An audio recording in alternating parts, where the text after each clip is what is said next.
Hey everyone, it's your girl Cosmics of Wonderland, and if you want to see how I turn myself into a unicorn-inspired makeup look wearing beauty, then stay tuned.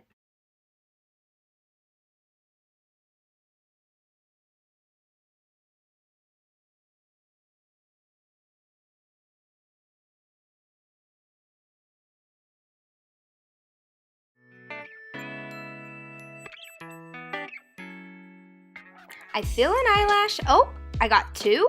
I better make two wishes. I'm gonna make them magical because I'm a freaking unicorn. Don't ever forget it. Stay magical, and let's continue with this makeup look.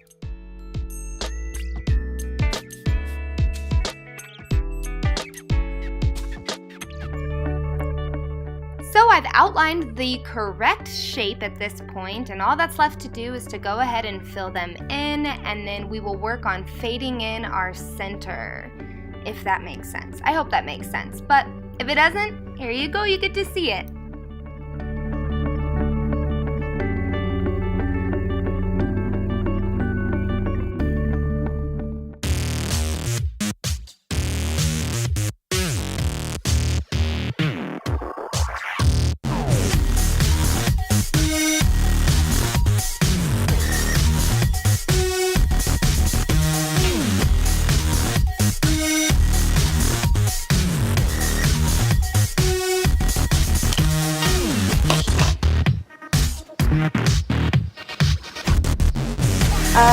Fail. All over my desk now. And now there's a big chunk missing out of it. Highlight.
look like a ghost right now-ish? Here we go. And that's because I just set and baked my face, and I used baby powder and my Tarte setting powder to do so. I choose baby powder for my entire face and just setting powder translucent for the brows. And now I'm contouring.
I am such a unicorn right now with this holographic lip gloss. Thank you so much for watching. Just so you know, my next video that's coming out is going to be me removing this unicorn look by using a unicorn face mask. Oh my goodness! How do unicorns go to bed? Find out in my next video. Thanks! Stay fantabulous, and as always, I will stay fantabulous for you guys. Bye!